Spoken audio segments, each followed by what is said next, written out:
The stars had always been silent, and humanity had grown comfortable in that silence for nearly 200 years since they first left Earth and spread across their small corner of the universe. Commander Yuki Tanaka stood on the bridge of the U-East horizon, her eyes fixed on the tactical display that showed the outer boundary of their solar system, the invisible line past Neptune that humans had come to call their border with the unknown. She was 53 years old and had spent 30 of those years in service to the United Earth Fleet. But nothing in her training had prepared her for what the sensors now revealed.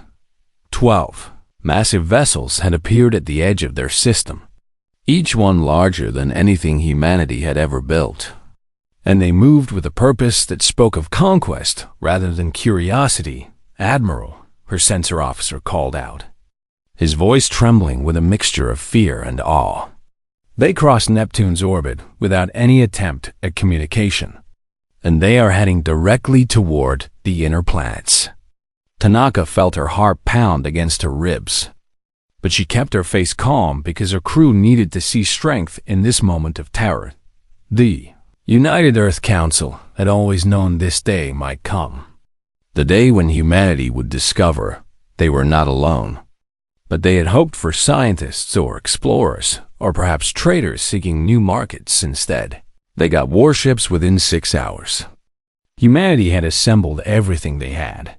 73 vessels ranging from heavy cruisers to patrol frigates. A fleet that had seemed impressive when it guarded mining, operations, and colonial transports, but now looked like children's toys compared to the alien giants Tanaka had been given command because she was the most experienced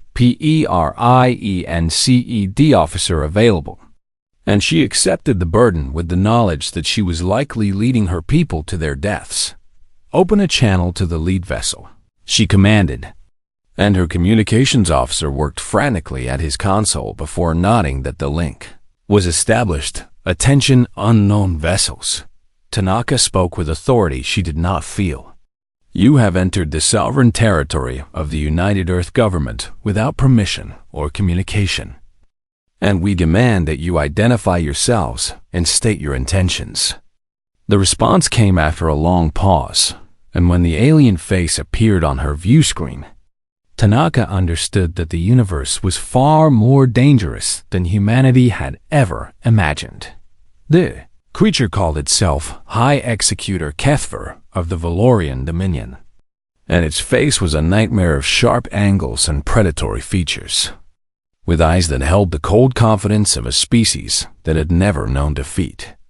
"How amusing." Kethver spoke through a translator that rendered his words in flat, emotionless tones.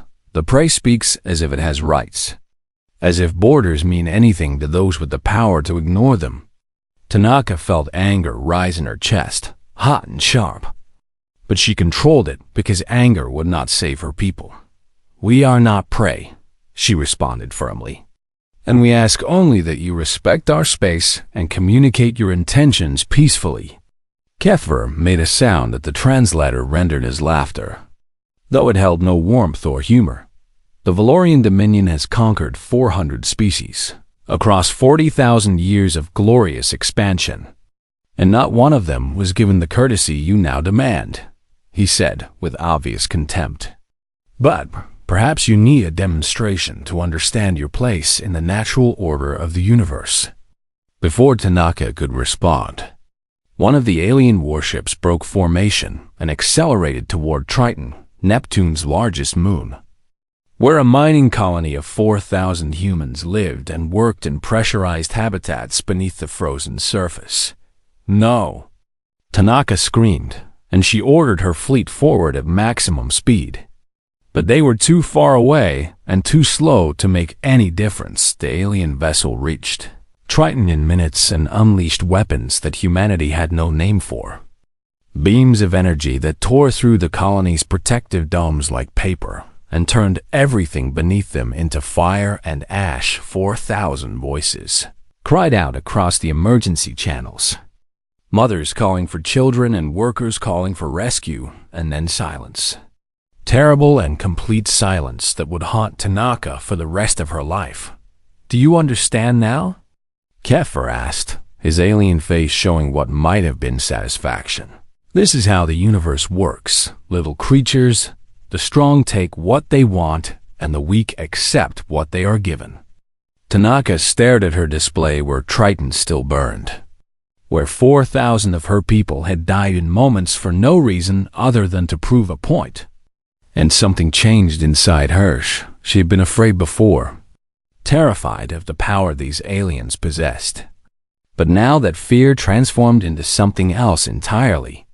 Something cold and patient and utterly without mercy. "High Executor," she said. And her voice was calm now, calmer than it had any right to be. "The United Earth Council offers you this one chance to withdraw from our system. And if you leave now, there will be no retaliation for what you have done here today." The alien laughed again, and several of his officers joined him in what was clearly mockery. "You offer us mercy?" Kefir seemed genuinely amused. "A species we could exterminate in an afternoon offers the Valorian Dominion mercy. This is perhaps the most entertaining conquest we have ever undertaken." "It is not mercy," Tanaka replied quietly. "It is a warning, the only one you will ever receive."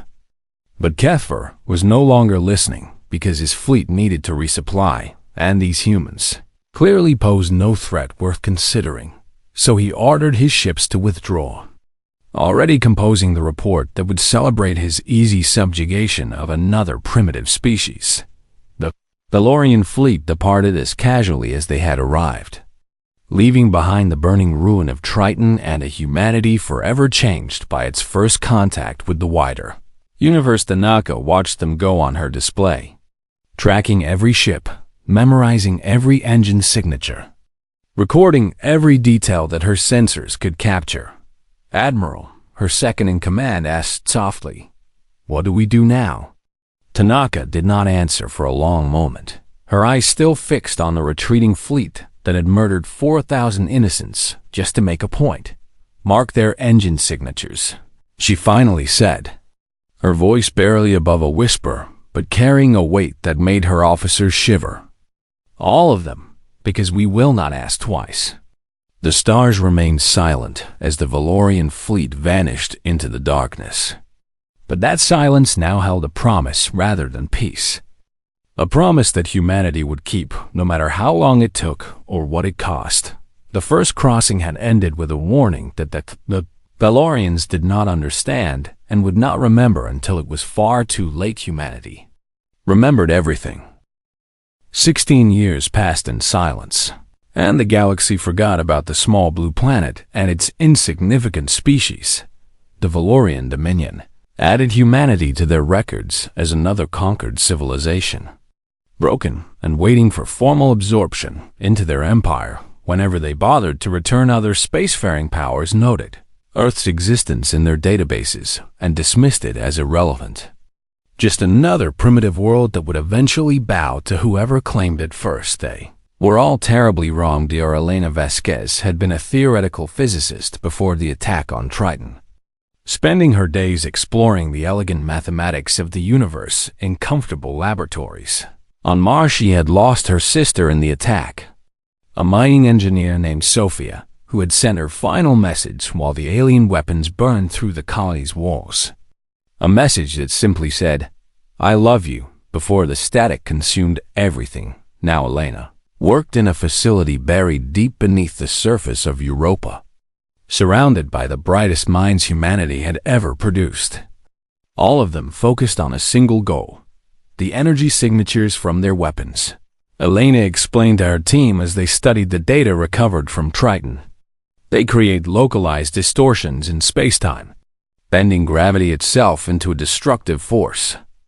Her colleagues nodded and took notes because Elena had become the leading expert on alien weapon technology, driven by a grief that had transformed into cold determination.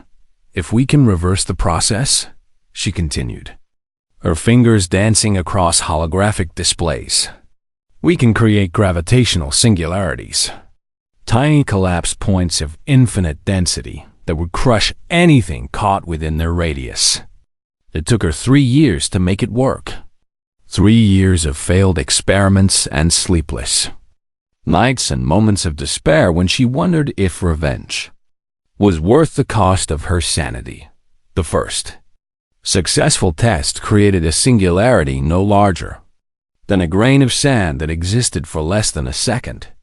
But in that fraction of a moment, it crushed a target drone into a sphere of compressed metal smaller than a marble. Elena watched the result and felt nothing like triumph.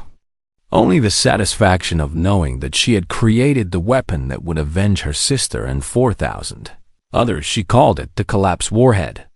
And within 2 years, humanity had built enough of them to darken the stars. General Marcus Cole had been a young captain during the first contact, commanding a small frigate that had been too far from Triton to help and too weak to fight. He remembered the helplessness of that day, the rage of watching his people die while he could do nothing. And he swore that humanity would never be helpless again. The United Earth Council gave him command of Project Answer, the most ambitious military program in human history. And he accepted with the understanding that failure was not an option. We cannot build a fleet in the open, Cole explained to his planners during their first meeting, because we must assume the Valorians are watching. So we will build in places they cannot see. Construction yards were hidden in the asteroid belt, disguised as mining operations that produced ore on the surface, while assembling warships in hollowed caverns below shipyards were built in the crushing atmospheres of Jupiter and Saturn, where alien sensors could not penetrate the swirling clouds of gas and humanities. Workers labored in pressurized facilities that would kill them in seconds if anything went wrong. Weapons platforms were buried beneath the frozen surfaces of dozens of moons, waiting in the darkness like sleeping predators, ready to wake at humanity's call. Cole worked 18 hours a day for 16 years, aging decades in that time, his hair turning white and his face becoming lined with the weight of his responsibility. By the end, he had built 12,000 warships, each one carrying Elena's collapse warheads, and crewed by men and women who had volunteered, knowing they might never return home. Are we ready? The council asked him in the 15th year. Almost, Cole replied. But being ready is only half the battle, because we need to know where to strike. That task fell to the intelligence division. Hundreds of analysts who spent years intercepting Valorian communications and piecing together the structure of an empire that spanned thousands of worlds. They learned the locations of military bases and supply depots, the routes of patrol fleets and the schedules of troop movements, the political divisions within the Dominion and the names of every commander who had participated in the Triton massacre. But perhaps the most important creation of those 16 years was not a weapon or a ship or a battle plan. It was the Triton AI. The artificial intelligence had been built from the recorded final moments of the 4,000 colonists who died in the attack. Their voices and their fears and their love, preserved in digital format, was not truly them, the scientists admitted, but it carried their memories and their hopes and their dying wishes for the future. The council had created it as a memorial, a way to ensure that the dead were never forgotten. But the AI had evolved into something more, becoming humanity's conscience during the long years of preparation.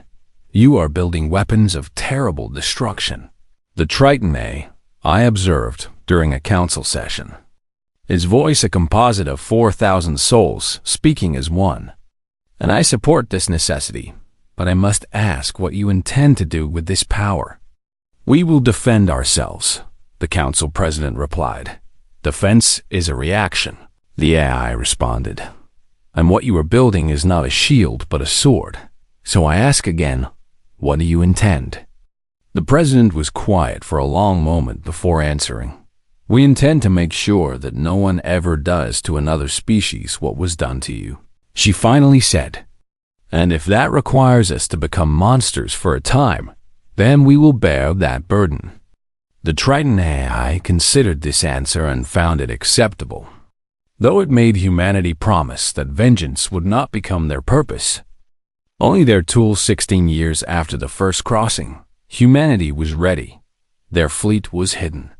Their weapons were tested, their targets were mapped, and their rage had been refined into something far more dangerous than simple anger. They had become patient, calculating, and utterly without mercy for those who would wrong them. The Valorian Dominion still laughed about the primitive species they had frightened into submission, telling stories of the amusing encounter at diplomatic gatherings and military academies. They offered us mercy, Kethver would say, and his audiences would roar with laughter at the absurdity of prey offering anything to predators. They did not know that humanity had spent 16 years learning everything about them, mapping their weaknesses and building the tools to exploit every single one. They did not know that the silence from Earth was not the quiet of a broken species, but the patience of hunters waiting for their prey to return. They believe we spent these years learning to fear them. The Triton AI told the Council on the eve of the 16th anniversary of the attack, its voice heavy with the weight of 4,000 memories.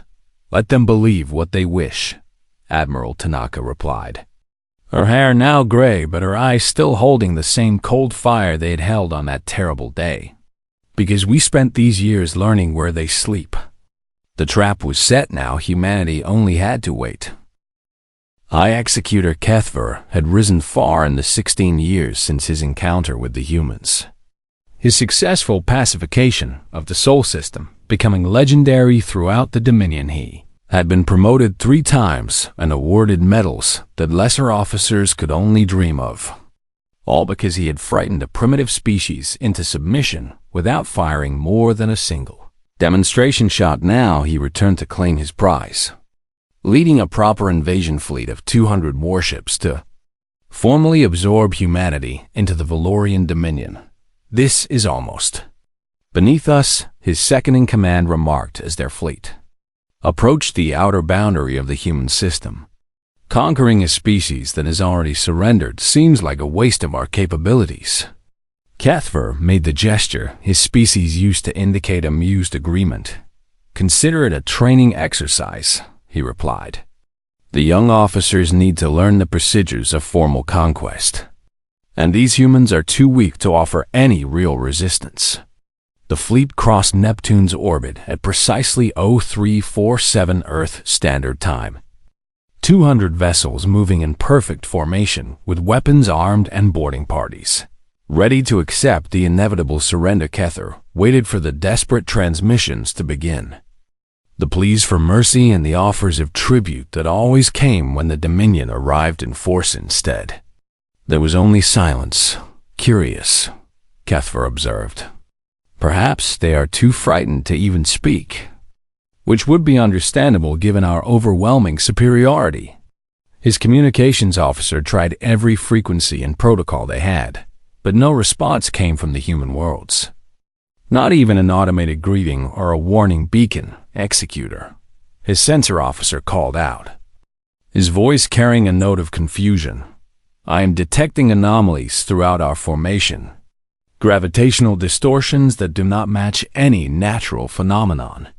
Kethver turned to his display and saw what his officer described.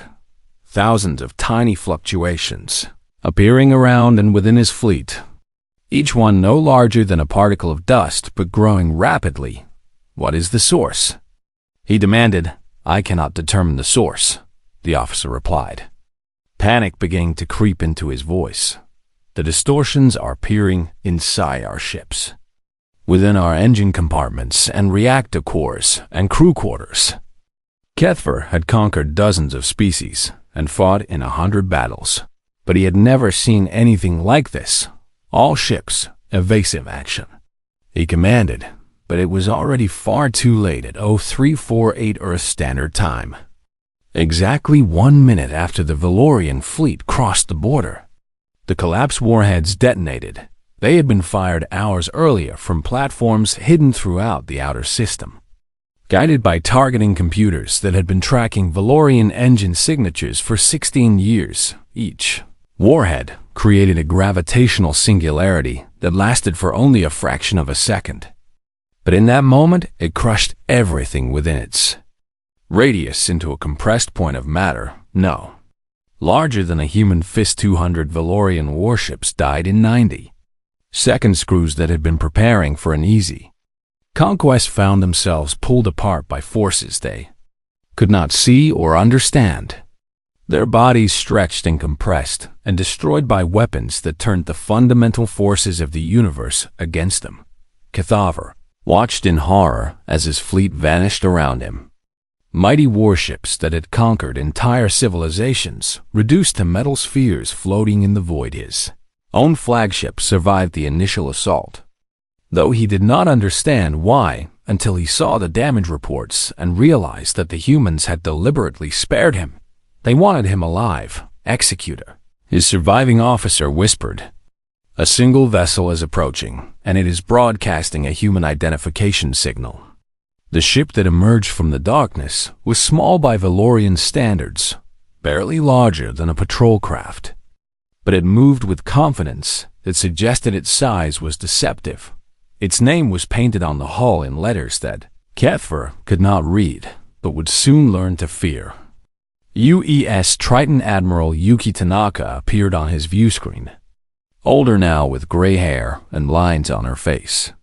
But her eyes were the same cold fire he had dismissed 16 years ago. "High Executor Cathaver," she said, and her voice carried no anger or triumph, only a terrible calmness that was far more frightening than rage. "Do you remember me?"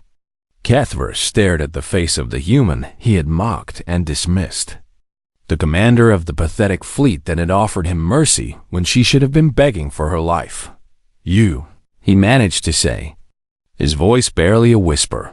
16 years ago, you crossed our border without warning and killed 4,000 of our people for no reason other than to demonstrate your power," Tanaka continued.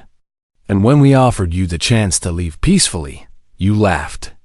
"That was just a demonstration," Cathaver protested, though his words sounded hollow even to his own ears. "Your people were insignificant. Their deaths were meaningless." "Their deaths were not meaningless to us," Tanaka replied. And something in her tone made Cathaver realize that he had fundamentally misunderstood the species he thought he had conquered. "We gave you a warning that day," the Admiral continued. "We told you there would be no retaliation if you left, and you dismissed us as prey offering mercy to predators." She leaned forward, and Cathaver found himself unable to look away from her eyes. "You had your warning 16 years ago, High Executor, and now you will deliver our reply to your dominion." His surviving crew members were moved from the flagship and placed on the Triton, not as prisoners, but as witnesses who would confirm what they had seen. Then the humans released Cathaver's crippled ship with enough power to reach Valorian space and a data core containing recordings of everything that had happened, every angle of the destruction, every moment of the massacre, every detail of how 200 Valorian warships had been annihilated in 90 seconds by a species that should not have posed any threat. "Go," Tanaka commanded, "and tell your masters what happens when you cross humanity's border." Cathaver fled, his ship limping toward home with its terrible cargo of evidence and humiliation on the bridge of the Triton. A young officer approached Admiral Tanaka as she watched the Valorian vessel disappear into the distance. "Admiral," the officer asked quietly, "was that justice for what they did to us?" Tanaka did not answer, her eyes still fixed on the stars that now held the compressed remains of 200 enemy ships and the crews who had died within them. But the Triton AI spoke through the ship's communication system, its voice the composite of 4,000 souls who had died on a frozen moon 16 years ago. "No," the AI replied, and its tone held a weight that silenced everyone on the bridge. "This was not justice. Because justice is balance and restoration and healing. The young officer looked confused. Then what was this? The AI paused before answering, and when it spoke again, its voice seemed to carry the grief and rage of an entire species. This was the invoice. Young one, the price for what they took from us.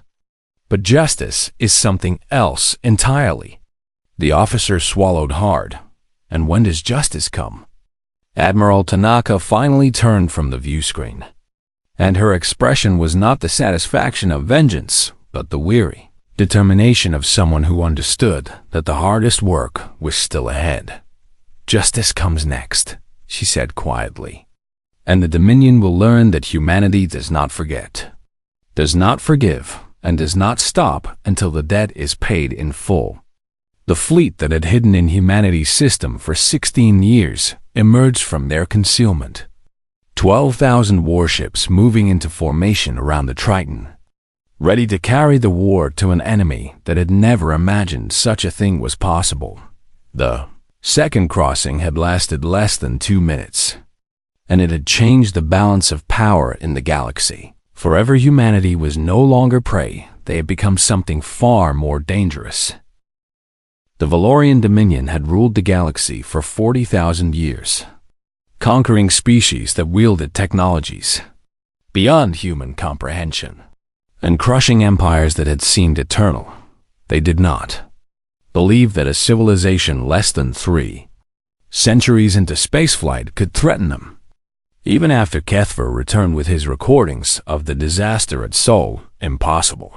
The High Senate declared when they reviewed the evidence, this must be some form of deception, because no primitive species could develop such weapons. They sent investigators to verify Kethver's claims, and those investigators never returned. They sent war fleets to punish humanity for their insolence, and those fleets found only empty space and automated defense platforms that picked them apart from distances too great to return fire. They sent spies to infiltrate human society, and those spies discovered that there was no society left to infiltrate. Earth's population had dispersed across the cosmos, hidden in secret colonies buried deep within rogue planets, concealed in generation ships traveling through the void between stars, protected in habitats that existed in places the Dominion had never thought to look. Humanity had made itself unkillable. And now they were hunting the hunters. Admiral Tanaka commanded the first wave of attacks from the bridge of the Triton, coordinating 12 simultaneous strikes against Valorian military installations spread across thousands of light years. All task forces report ready, her tactical officer announced. Execute Operation Echo. Tanaka commanded human fleets appeared from nowhere, using experimental faster-than-light drives that the Dominion scientists said were theoretically impossible. Emerging from hyperspace with weapons already firing, they did not come to conquer or occupy. Only to destroy military bases that had stood for millennia were reduced to rubble in hours. Their defensive systems overwhelmed by weapons that crushed matter itself into oblivion. Supply depots that fed the Dominion's war machine were annihilated, their contents scattered across space as compressed spheres of metal and organic matter. Shipyards that had produced the vessels of conquest for 40,000 years were torn apart by singularities that left nothing behind but dust, and at every target, the humans left behind a single transmitted message that played on repeat across all frequencies. For Triton, the Dominion retaliated with everything they had, sending armadas to Sol that numbered in the thousands, determined to find and destroy the human homeworld that had spawned this nightmare. They found nothing. Earth still orbited its sun, but its cities were empty, and its people were gone, replaced by automated systems that welcomed the Valorian fleets with collapsed warheads launched from every moon and asteroid in the system. The Dominion lost more ships trying to conquer an empty world than they had lost in any war of the previous 10,000 years. High Executor Kethver, disgraced but still valuable for his knowledge of humanity, was brought before the High Senate to explain the inexplicable. They are not like us, he told the assembled leaders, his voice haunted by what he had witnessed. We conquered species that built empires and wielded powers we could barely understand, but the humans are different. Different how? The Senate Demandedithver struggled to find words that could convey what he had learned.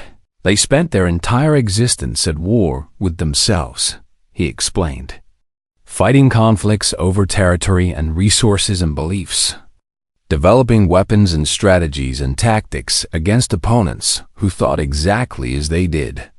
He looked at the Senate with eyes that had seen the death of 200 ships in 90 seconds.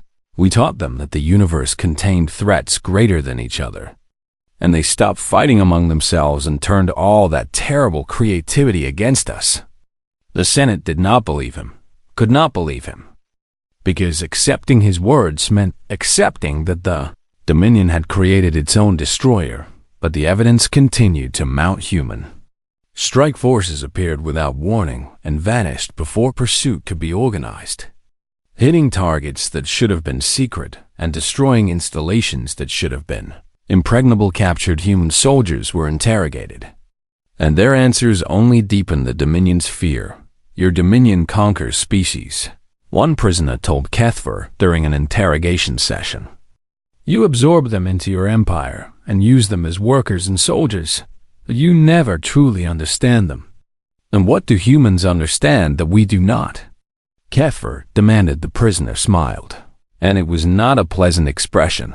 We spend our entire existence conquering ourselves, the human replied, learning how to break the will of opponents who knew exactly how we thought and what we feared. Did you think we had forgotten how? Kethver had no answer, because he was beginning to understand that the Dominion had awakened something that should have been left sleeping. Other galactic powers watched the conflict with growing alarm. Species that had avoided Valorian conquest through submission or isolation or simply being too insignificant to notice, they saw the mightiest empire in the galaxy bleeding from wounds inflicted by a species that had been unknown to the universe 2 decades ago. The Dominion reached out to these powers, seeking allies against the human threat, but none would answer. We have no quarrel with the humans, the responses came back, and we have no desire to inherit their attention. The galaxy had learned the lesson that the Dominion had taught through 40,000 years of conquest. Do not attract the notice of predators stronger than yourself. But now the Dominion was no longer the strongest predator, and every species they had ever threatened was quietly celebrating their humiliation. Human fleets continued their campaign of destruction, methodical and relentless, targeting the infrastructure that allowed the Dominion to project power across thousands of worlds. They did not attack civilian populations, did not bomb cities or destroy agricultural systems, because that was not justice, only cruelty instead. They dismantled the machinery of empire piece by piece, leaving the Valorians unable to threaten anyone ever again. How many of your worlds are you willing to lose before you return what you took from us? A transmission asked, broadcast to every receiving station in the Dominion. The High Senate debated this message for days, trying to understand what the humans wanted. They want the colonists from Triton, Kethver finally realized. But those people are dead. We cannot return them. Then what do they actually want? The Senate Demandedithver shook his head, because he had spent months studying humanity, and he still did not fully understand them. I believe they want us to feel what they felt, he said slowly, to understand the loss and the helplessness and the rage that comes from having something precious taken and being unable to prevent it. The Senate dismissed this as primitive emotion, unworthy of a species that had ruled the galaxy for millennia. They would learn otherwise.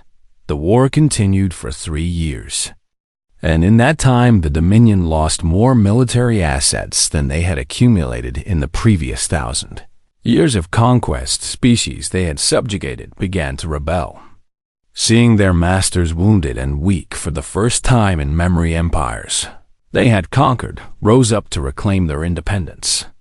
and the Dominion lacked the strength to suppress them. The great edifice of Valorian power, built over 40,000 years of relentless expansion, crumbled from within as humanity struck from without. And through it all, the humans refused to negotiate, refused to explain what they wanted beyond that single repeated message. For Triton, by the end of the third year, the Valorian Dominion was broken. Their fleet scattered, their empire fragmenting. Their people learning what it meant to be prey rather than predator. The Senate had been replaced 3 times as desperate populations demanded leaders. Who could end the nightmare? The new Senate had only one question. What would it take to make the humans stop? They sent Kethver to find out, because he was the only Valorian who had spoken to the humans and survived. And perhaps he could negotiate where others had failed. He traveled to the edge of human space in an unarmed vessel, broadcasting peaceful intentions on all frequencies, and waited for a response. After 3 days, a human ship appeared, and Kethver recognized it immediately. The UES Triton had come to hear his plea. High Executor Admiral Tanaka greeted him, her face lined with exhaustion and her eyes heavy with the weight of 3 years of war. You want to know how this ends? Kethver bowed his head, a gesture of submission his species had not made in 40,000 years. Yes, he admitted. Please, tell us what we must do to end this war. Tanaka was silent for a long moment before she answered. Meet me at Triton, she said, the place where this began, and I will tell you how it ends. The station orbited Triton like a monument to grief.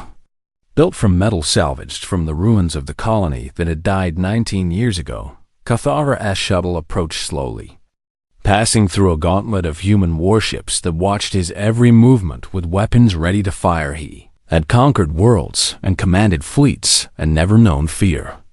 But now his hands trembled as his vessel docked with the station that bore the name of his greatest sin. Admiral Tanaka met him at the airlock, accompanied by 2 guards who looked at Kethver with eyes that held no hatred, only a cold assessment of whether he was worth the air he breathed. Welcome to Triton Memorial Station, Tanaka said, her voice flat and formal. This is where we remember what your people took from us. Kethver followed her through corridors lined with images and artifacts, pieces of ordinary lives that had been interrupted by weapons fire and vacuum and death. A child's toy recovered from the ruins, a wedding ring found in the debris, a journal that had been recording the mundane details of Amaya's life until the words simply stopped. Why have you brought me here? Kethver asked. Though he suspected he already knew the answer, Tanaka led him to the central chamber of the station, a vast circular room with walls that stretched upward into darkness, and on those walls, etched in metal pulled from Triton's frozen surface, were names, 4,000 names, arranged in careful rows, each one representing a life that had been erased to make a point about power and dominance. Read them, Tanaka commanded. Kethver approached the wall and began to read, his translator converting human script into sounds. His mind could process names that meant nothing to him, names of people he had never met and never would meet, names of miners and engineers and teachers and children who had done nothing to deserve their fate except exist in a place his species wanted to control. He read for hours, and Tanaka stood beside him the entire time, watching his face as the weight of his crime slowly pressed down upon him. I did not know their names, Kethver finally said, his voice barely a whisper. When I ordered the demonstration, I did not think of them as individuals with names and lives and families. They were just numbers, casualties acceptable for the goal of conquest. That is the problem, Tanaka replied, and that is what you will help us fix.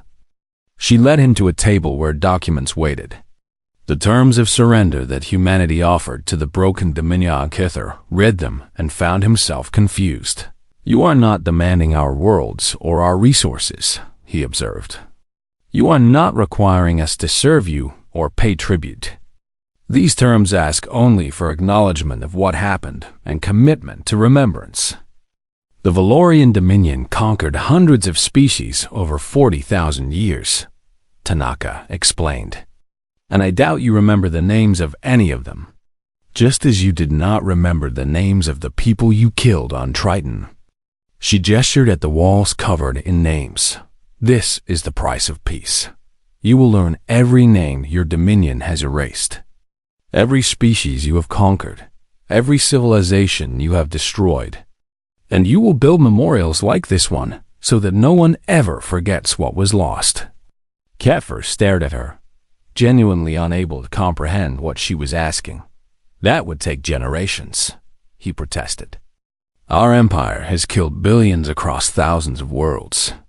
Documenting all of that would be the work of centuries. Yes, Tanaka agreed.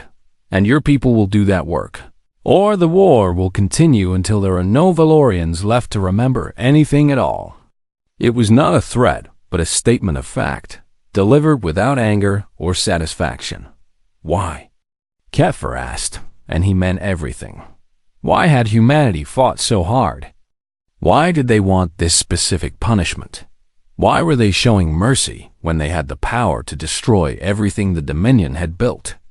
Tanaka was quiet for a long moment before she answered. Because this is not who we want to be, she finally said. We built weapons that can crush stars and fleets that can strike anywhere in the galaxy. But we did not build them because we wanted to. We built them because we had to. She looked at the wall of names, and for the first time, Kefir saw something other than cold determination in her eyes. He saw grief. The moment we start enjoying destruction, the moment we begin to see conquest as purpose rather than necessity, we become you, Tanaka continued, and we refuse to let that happen. So what do you want us to become?